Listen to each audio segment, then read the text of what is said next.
दोस्तों, स्वागत है आपका आपके YouTube चैनल मैथवाला में। दोस्तों, हम लोगों ने कल की क्लास में पर्यावरण के घटक, पर्यावरण से संबंधित महत्वपूर्ण बिंदु और कुछ परिभाषाओं के बारे में अध्ययन किया था।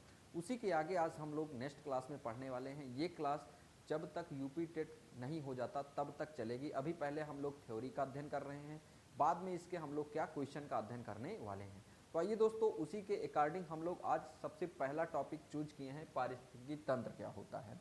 देखिएगा, पारिस्थितिकी तंत्र का मतलब ये होता है जहाँ पेड़ पौधे, जीव जंतु एक निश्चित वातावरण में रहते हैं, उसे क्या कहते हैं? पारिस्थितिकी तंत्र कहते हैं। तंत्र का मतलब होता है एक जाल टाइप का होता है, जहाँ पेड़ पौधे क्या, पारिस्थितिकी तंत्र का मतलब क्या होता है? जहाँ पेड़ पौधे एवं जीव जंतु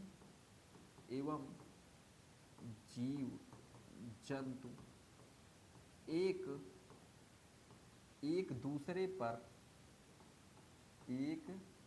दूसरे पर निर्भर रहकर अपना जीवन यापन करते हैं,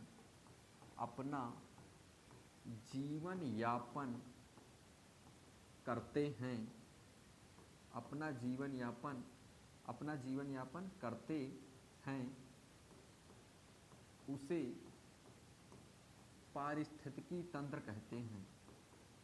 पारिस्थितिकी तंत्र कहते हैं। पारिस्थितिकी तंत्र का मतलब ये होता है जहाँ पर एक दूसरे की सहायता से हम लोग भोजन बनाते हैं। एक दूसरा, जैसे पेड़ पौधे भोजन बनाए तो हम लोग खा लिए, हमको अब क्या करेंगे, हम लोग डिकम्पोजर नहीं हो सकते हैं। अब देखिएगा, जैसे पेड़ पौधों को किसने खा लिया? पेड़ पौधों को खा लिया शाकाहारी ने। पेड़ पौधे किसके अंतर्गत आते हैं? शाकाहारी के। उसके बाद शाकाहारी जंतुओं को किसने खा लिया? मांसाहारी जानवरों ने। मांसाहारी जानवरों को किसने खा लिया? सर्वाहारी ने। तो ये, और सर्वाहारी के बाद वो बन जाता है अपघटक, डिकम्पोजर। तो ये होता है अपना पारिस्थितिकी तंत्र के अंतर्गत आने वाला है। तो इसके अंतर्गत अगर आप वो लिखना चाहेंगे कि सर इसके एग्जाम्पल क्या होते हैं, जैसे पारिस्थितिकी तंत्र का मतलब जैसे होता है पेड़ पौधे। अगर पेड़ पौधों को कौन खाएगा? पेड़ पौधों को कोई टिड्डा वगैरह खा लिया, पेड़ पौधों में कोई टिड्डा हो गया, या कोई एनीवन, कोई जानवर हो गया, टिड्डा हो गया। अब टिड्डों को कौन खा सकता है? तो टिड्डे को जो खाता है, टिड्डे को कौन खा जाता है? टिड्डे को मेढक खा जाते हैं। टिड्डे को किसने, कौन खा जाता है? मछली खा जा, वो छिपकली खा जाती है। टिड्डों को जो कौन खा गया? जैसे मेढक खा गया, मेढक। अब मेढक को कौन खा गया? मेढक को सांप खा गया। मेढक को कौन खा गया? सांप खा गया। तो इसके अंतर्गत आप बताएंगे कि इसमें सांप क्या हो जाएगा? मेढक को कौन खा गया? मेढक को सांप खा गया। देखते हैं, मेढक को कौन खा गया? मेढक को अगर सांप खा गया, मेढक को कौन खा गया? सांप खा गया। ठीक है, तो ये अपना क्या हो जाता है? ये एक तंत्र रूमा संरचना बन जाती है, जिसे हम लोग क्या बोलते हैं? पारिस्थितिकी तंत्र बोलते हैं। ठीक है, पारिस्थितिकी तंत्र या खाद्य जाल वही है। आगे हम लोग चलते हैं, नेक्स्ट स्लाइड पे देखते हैं आपकी स्क्रीन पे कौन सी हेडिंग राइट है। अब आपको बताना है कि पोषक स्तर किसे कहते हैं। पोषक स्तर का मतलब वो होता है कि कौन जानवर किसको खाता है, कौन उत्पादक होते हैं, कौन उपभोक्ता होते हैं, और कौन अपघटक होते हैं। आगे हम लोग सबसे पहले हेडिंग डालेंगे, जानेंगे पोषक स्तर कितने प्रकार का होता है। तो पोषक स्तर में हम लोग लिखने वाले हैं, पोषक स्तर में सबसे पहले हेडिंग डालेंगे उत्पादक कौन से होते हैं। कौन से? उत्पादक का मतलब वे होता है कि जो अपना भोजन क्या करते हैं? स्वयं बनाते हैं। जो अपना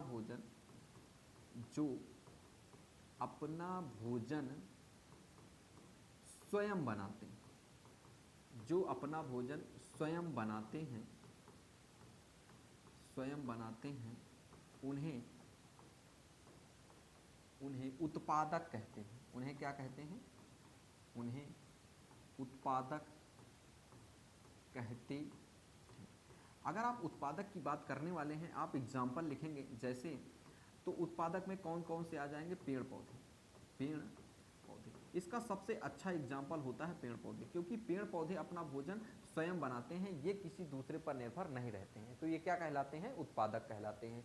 अगर हम लोग नेक्स्ट हेडिंग डालेंगे उत्पादक के बाद प्राथमिक उपभोक्ता। क्या हेडिंग डालेंगे? प्राथमिक उपभोक्ता। अब अगर आप प्राथमिक उपभोक्ता की बात करने वाले हैं तो प्राथमिक उपभोक्ता का मतलब ये होता है कि जो इनको खाते हैं, क्या उत्पादक को जो खाते हैं वो क्या कहलाते हैं, प्राथमिक उपभोक्ता कहलाते हैं। जो जीव प्राथमिक, जो जीव उत्पादक को खाते हैं, उत्पादक को खाते हैं क्या कहलाते हैं, प्राथमिक उपभोक्ता कहलाते हैं। प्राथमिक उपभोक्ता कहलाते हैं। प्राथमिक उपभोक्ता कहलाते हैं। अगर आप प्राथमिक उपभोक्ता के बारे में बात करेंगे तो प्राथमिक उपभोक्ता के अंतर्गत कौन कौन से, इसके अंतर्गत नोट हम लोग बना के लिखेंगे, इसके अंतर्गत शाकाहारी जंतु आते हैं। शाकाहारी जंतु आते हैं। शाकाहारी जंतु आते। अगर आप शाकाहारी जंतु की बात करेंगे, अगर इसमें आप एग्जाम्पल लिखेंगे तो सबसे पहले टिड्डा हो जाएगा, ठीक है। टिड्डा के बाद क्या हो जाएगा, बकरी हो जाएगा। बकरी के बाद क्या हो जाएगा, गाय हो जाएगा, गाय ईटीसी। ये सब क्या होते हैं, ये सब आपके प्राथमिक उपभोक्ता के अंतर्गत आने वाले हैं। उत्पादक हमने पढ़ लिया, प्राथमिक उपभोक्ता पढ़ लिया। आगे चलने वाले हम लोग द्वितीयक उपभोक्ता किसे कहते हैं या मांसाहारी किसे कहते हैं, ठीक है। नेक्स्ट स्लाइड आपकी ऐड करेंगे द्वितीयक उपभोक्ता। द्वितीयक उपभोक्ता। अब द्वितीयक उपभोक्ता का मतलब हम लोग क्या लिखने वाले हैं, दूसरी हेडिंग डाल रहे हैं। द्वितीयक उपभोक्ता का मतलब ये होता है जो शाकाहारी जंतु को नहीं, जो प्राथमिक उपभोक्ता को खाते हैं, जो प्राथमिक उपभोक्ता को, जो प्राथमिक उपभोक्ता को, जो प्राथमिक उपभोक्ता को खाते हैं, ठीक है। ये नोट हम बना के लिखेंगे इसी में, नोट ये मांसाहारी के अंतर्गत आते हैं। ये मांसाहारी के अंतर्गत आते हैं, के अंतर्गत आते। अगर आप मांसाहारी के, अब इसके अंतर्गत एग्जाम्पल आप लिखना चाहेंगे, जैसे क्या हो गया, मेढक हो गया, ठीक है, मेढक हो गया। मेढक के बाद अब मांसाहारी के अंतर्गत और कौन कौन आता है, सांप हो गया, सांप भी तो मांसाहारी के अंतर्गत आता है, ये ईटीसी। मेढक हो गया, सांप हो गया, छिपकली हो गया, छिपकली भी तो आती है, ठीक है। छिपकली अगर आप लिखना चाहेंगे तो छिपकली भी इसके अंतर्गत लिख सकते हैं, छिपकली, ठीक है, ईटीसी। ये क्या हो गए, ये हमारे हो गए द्वितीयक उपभोक्ता। इन्हें हम लोग क्या बोलते हैं, इन्हें हम लोग मांसाहारी बोलने वाले हैं। आगे हम लोग लिखेंगे तृतीयक उपभोक्ता। तृतीयक उपभोक्ता। उपभोक्ता, तृतीयक उपभोक्ता, या इसी को हम लोग क्या बोलते हैं, इसी को हम लोग बोलने वाले हैं सर्वाहारी, ठीक है। आगे हम लोग लिखेंगे जो प्राथमिक एवं द्वितीयक, जो प्राथमिक एवं द्वितीयक उपभोक्ता, द्वितीयक उपभोक्ता सभी को खा जाते हैं, सभी को खा जाते हैं, सभी को खा जाते हैं, उन्हें तृतीयक उपभोक्ता कहते हैं, उन्हें तृतीयक उपभोक्ता कहते हैं। तो ये क्या हो गया, उन्हें तृतीयक उपभोक्ता कहते हैं। अगर आप तृतीयक उपभोक्ता को तो नोट बना के हम लोग लिखेंगे, ये सर्वाहारी के अंतर्गत आते हैं, ये सर्वाहारी के अंतर्गत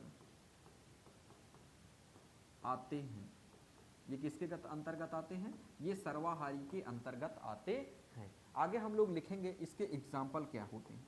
सर्वाहारी में सबसे बढ़िया होता है कुत्ता, कुत्ता सभी चीज को खा जाता है। और क्या होता है, मनुष्य, ठीक है, मनुष्य, ईटीसी।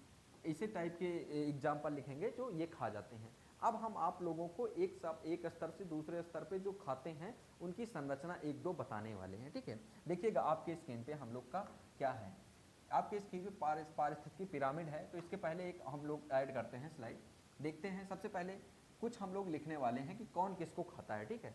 सबसे पहले हम लोग लिखेंगे पेड़ पौधे, पेड़ पौधे। पेड़ पौधों को किसने खाया? पेड़ पौधों को टिड्डे ने खाया। किसने खाया? पेड़ पौधों को टिड्डे ने खाया। टिड्डे को किसने खाया? मेढक ने खाया। मेढक को किसने खाया? मेढक को सांप ने खाया, ठीक है। सांप को किसने खाया? सांप को नेवले ने खा लिया, ठीक है। सांप को नेवला खा लिया।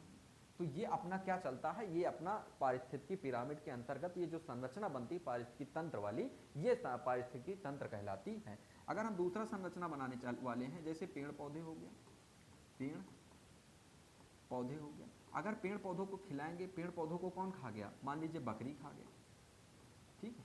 बकरी को कौन खा गया? बकरी को मनुष्य खा गया। बकरी को कौन खा गया? बकरी को मनुष्य खा गया। तो अपनी संरचना यहाँ से खत्म हो गई। आगे अगर हम लोग और करना चाहेंगे तो सबसे पहले लिखेंगे जैसे पेड़ पौधे हो गया, पेड़ पौधे हो गया। अब पेड़ पौधों को आपको किसको खिलाएंगे? गाय को खिलाएंगे, गाय को। अब गाय को कौन खाएगा? गाय को कौन खाएगा? तो सर्वाहारी के अंतर्गत आते हैं। गाय को कौन खाएगा? गाय को जो सर्वाहारी के अंतर्गत आते हैं, जो मांसाहारी, जो मांस खाते हैं। क्या? मांसाहारी में आप कोई भी एनीवन लिख सकते हैं, जैसे शेर बाघ हो गया, यानी जो मांसाहारी खाते हैं। क्या खाते हैं? जो मांसाहारी जीव होते हैं, वो किसको खाएंगे? वो गाय को खाएंगे, ठीक। तो ये अपनी क्या है? ये अपनी संरचना है, ये आपको तंत्र बोलते हैं। एक पीढ़ी से दूसरी पीढ़ी में जो खाते हैं उन्हें क्या बोलने वाले हैं? उन्हें हम लोग तंत्र बोलने वाले हैं, ठीक है। आगे हम लोग चलते हैं नेक्स्ट स्क्रीन पे, हम लोग देखते हैं आपकी स्क्रीन पे क्या राइट है। इसे बोलते हैं पारिस्थितिकी पिरामिड। क्या होता है पारिस्थितिकी पिरामिड? पारिस्थितिकी पिरामिड कितने प्रकार का होता है ये हम लोग बताने वाले हैं। पिरामिड का मतलब ये होता है, पिरामिड का, पारिस्थितिकी पिरामिड की खोज किसने किया था? पारिस्थितिकी पिरामिड, पिरामिड का मतलब ये होती है एक संरचना। ये क्या होती है? पारिस्थितिकी पिरामिड होती है, ठीक है। पिरामिड का मतलब ये होता है एक पीढ़ी से दूसरी पीढ़ी में जाएंगे तो थोड़ा थोड़ा उसमें कुछ ना कुछ कमी आएगी, ठीक है। जैसे मान लीजिए सपोज दैट सबसे पहले यहाँ क्या थे? यहाँ थे, यहाँ पेड़ पौधे। क्या थे? पेड़ पौधे हो गए। अब पेड़ पौधों को कौन खाएगा? पेड़ पौधों को जैसे कोई खाएगा तो उसे हम लोग बोलते हैं प्राथमिक उपभोक्ता। क्या बोलते हैं? प्राथमिक, प्राथमिक क्या बोलते हैं उसे? उसे हम लोग बोलने वाले हैं प्राथमिक उपभोक्ता। लिखेंगे प्राथमिक,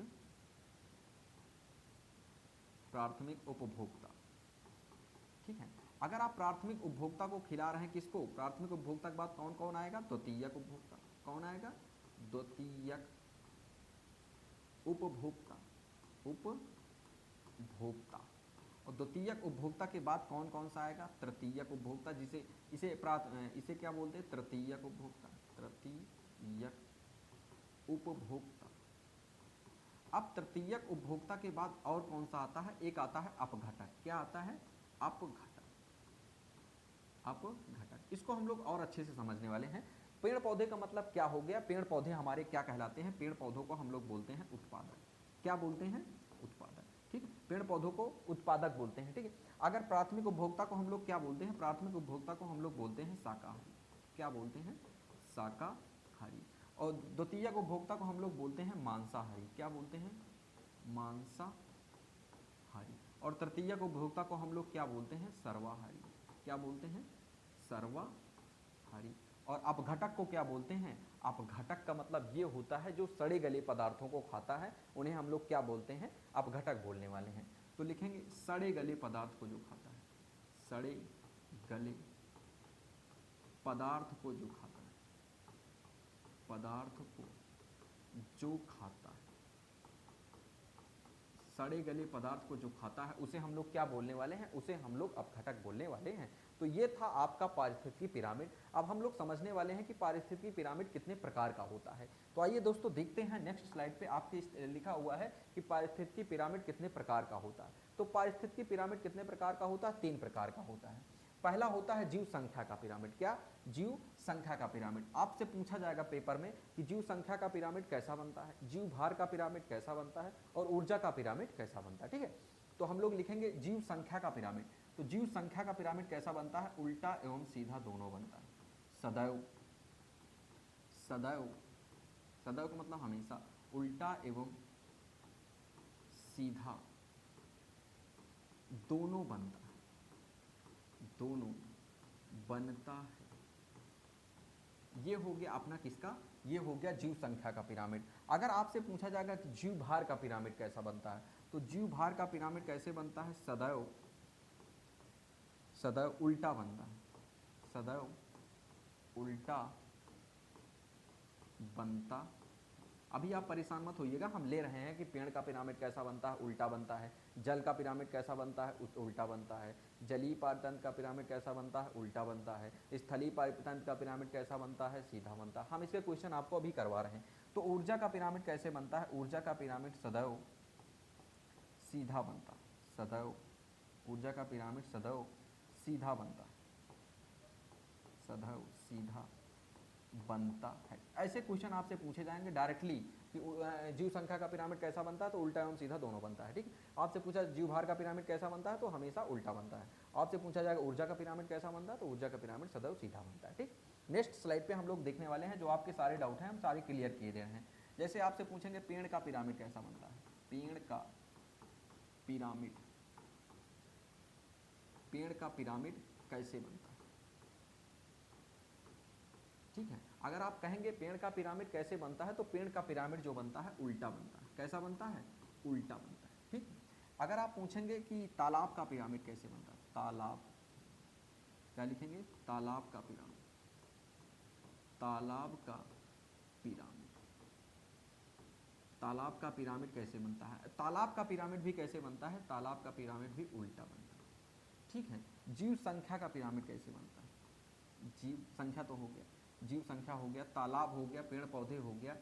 जलीय पारितंत्र का पिरामिड कैसे बनता है, जलीय पारितंत्र का पिरामिड कैसे बनता है, जलीय पारितंत्र का पिरामिड कैसे बनता है।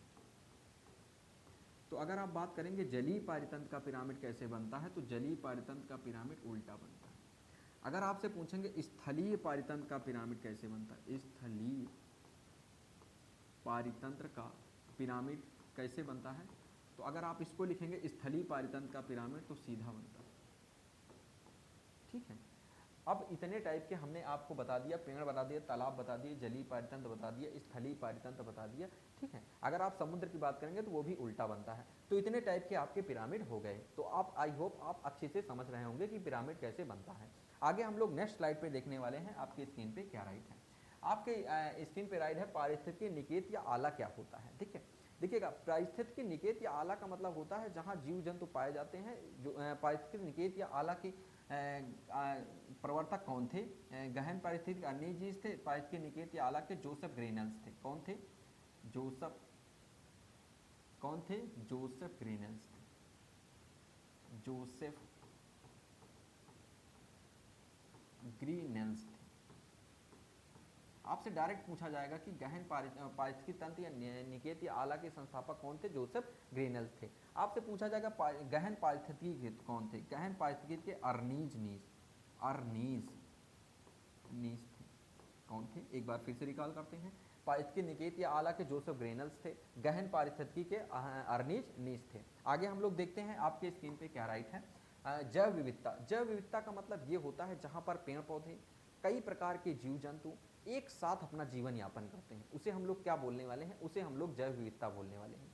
मतलब बहुत अधिक तरह की विविधताएं पाई जाती हैं, जहाँ पर जीवों की, लिखेंगे, जहाँ पर जीवों की विविधता पाई जाती है, जीवों की विविधता, जहाँ पर जीवों की विविधता पाई जाती है,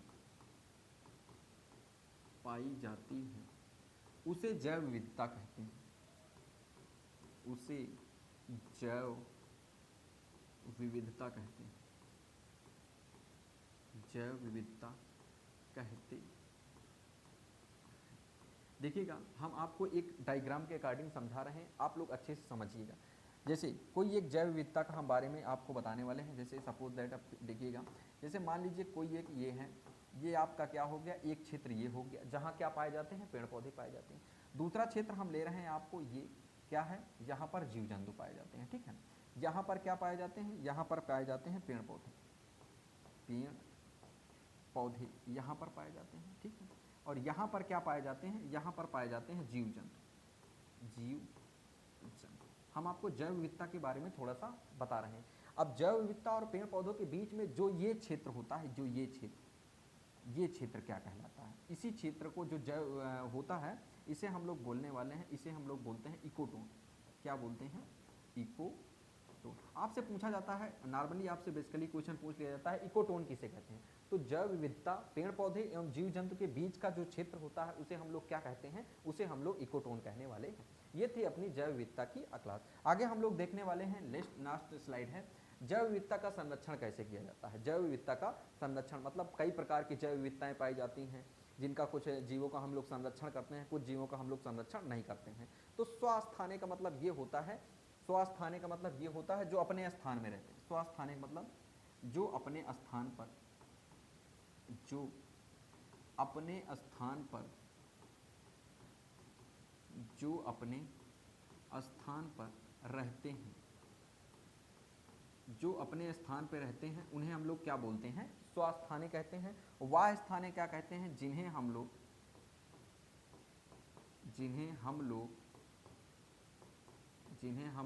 संरक्षित करते हैं, जिन्हें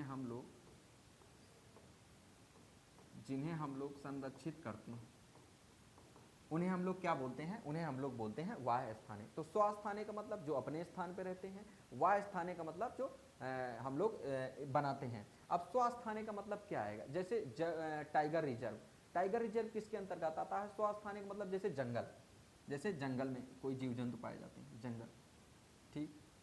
अगर जंगल की बात करेंगे आगे हम लोग, जैसे जहाँ संरक्षित किया जाता है, इसमें क्या आएगा, जैसे चिड़ियाघर, चिड़ियाघर में क्या करते हैं, जीव जंतु को, टाइगर रिजर्व, टाइगर रिजर्व का मतलब क्या होता है, टाइगर तो अपने स्थान पे पाए जाते हैं, टाइगर रिजर्व इसमें आएगा, क्या आएगा,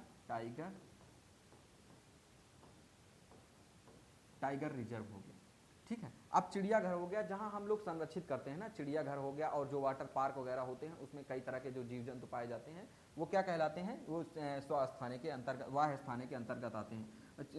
वाह स्थाने का मतलब होता है जिसमें हम क्या करते हैं, जीव जंतुओं को संरक्षित करते हैं, जैसे हम लोग देखने के लिए जाते हैं, ठीक है। तो ये थी दोस्तों आपकी उसी के आगे की क्लास। दोस्तों ये क्लास कैसी लगी आप कमेंट बॉक्स में कमेंट करके बताइएगा। मिलते हैं दोस्तों नेक्स्ट क्लास में। जय हिंद दोस्तों, थैंक यू।